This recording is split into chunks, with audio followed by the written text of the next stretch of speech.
Hello, welcome back. It's day 9 of Advent.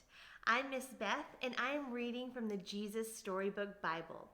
If you have the Jesus Storybook Bible at home, you can follow along starting on page 76.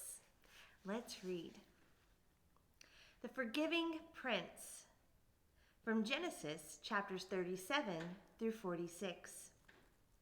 Jacob had 12 sons, but of all his sons, Joseph was his favorite. One day, Jacob gave Joseph a splendid new robe. It was beautiful and rich with all the colors of the rainbow. But it made Joseph's brothers jealous. They wanted rich rainbow robes too. Then, to make matters worse, Joseph kept on having these special dreams. I dreamt I was the greatest. I was king, Joseph told his brothers, and you all bowed down to me. Now, I'm sure you know, even if Joseph didn't, that telling your brothers things like that isn't a very good idea. Joseph's brothers hated him even more. They wanted to kill Joseph and his dreams.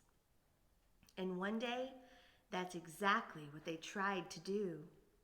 They tore Joseph's rainbow robe off him and sold him to slave traders for 20 pieces of silver.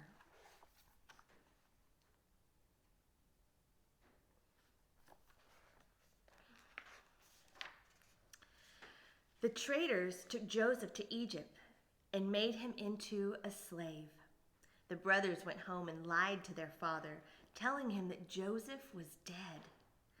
That's the end of that dreamer, they thought. But they were wrong. God had a magnificent dream for Joseph's life.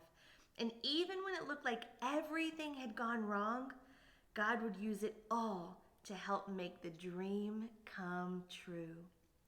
God would use everything that was happening to Joseph to do something good. Meanwhile, though, things were not looking good for Joseph in Egypt. He was far from home and from his dad. He got blamed for something he didn't do, and even though he had done nothing wrong, he was punished and thrown in jail. But God had not left Joseph.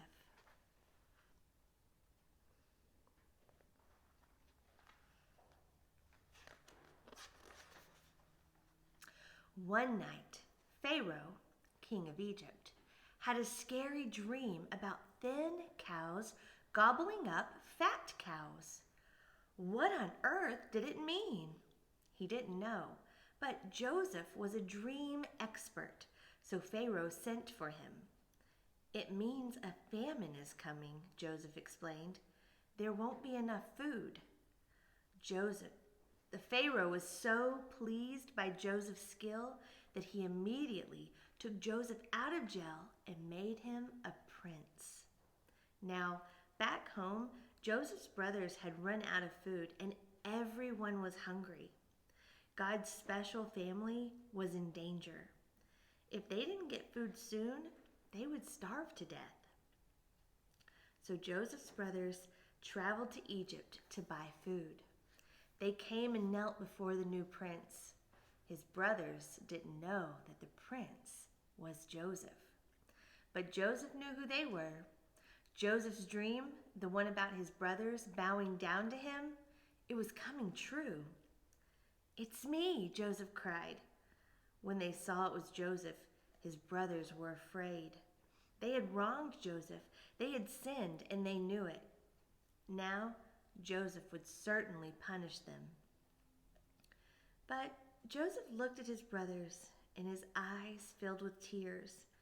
Even though his brothers had hurt him and hated him and wanted him dead, in spite of everything, he couldn't stop loving them.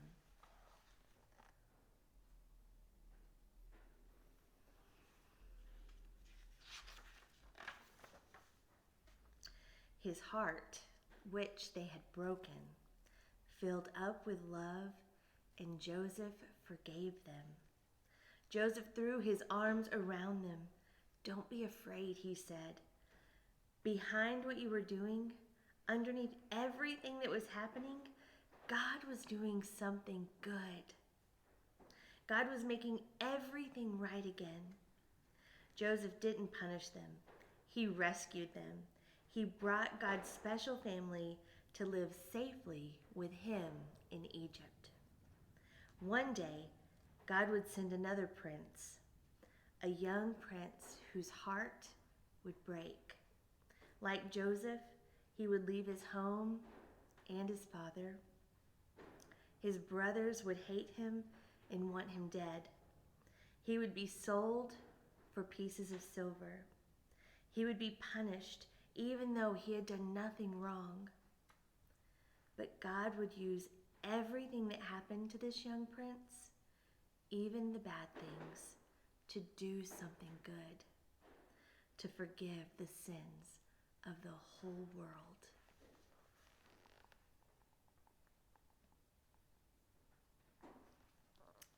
Thank you for joining me again today. I look forward to seeing you tomorrow. Goodbye.